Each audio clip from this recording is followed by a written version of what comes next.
السلام علیکم، میرا نام ڈاکٹر مختار ہے اور اب میں نے بات کرنی ہے کیا سگریٹ سے جو ہے آپ کے سپرم کاؤنٹ کم ہو سکتے ہیں یا نہیں ہو سکتے. تو ریسنٹلی ایک اسٹڈی کی گئی تھی جس کے اندر 1600 بندے تھے اس اسٹڈی کے اندر.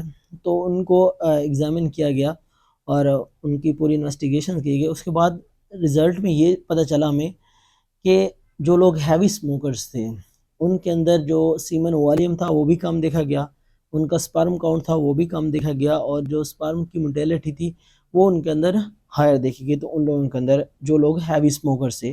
تو یہ ایک ریسنٹلی اسٹڈی پبلش ہوئی ہے.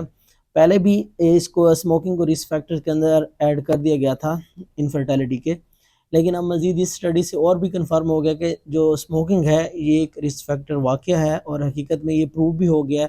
1600 بندے کی اسٹڈی کی گئی ان کے اوپر، اور اس کے اندر ان کا سپرم کاؤنٹ بھی کم دیکھا گیا، سیمن والیوم بھی اس کے اندر کم دیکھا گیا، اور اس کے اندر ان کی موٹیلٹی تھی، جو سپرم کی موٹیلٹی تھی وہ اس کے اندر زیادہ دیکھی گئی. تو اسموکنگ بیسیکلی ویسے بھی اور بھی بہت ساری بیماریاں ہیں ان کا رسک فیکٹر ہے. تو کوشش کریں کہ اسموکنگ سے ضرور اوائڈ کریں. اگر آپ اسموکنگ کو آج بھی چھوڑ دیتے ہیں تو اس سے بھی آپ کے جو سپرم کاؤنٹ ہے یا سیمن والیوم ہے وہ کافی امپروو ہو جائے گا فیوچر میں.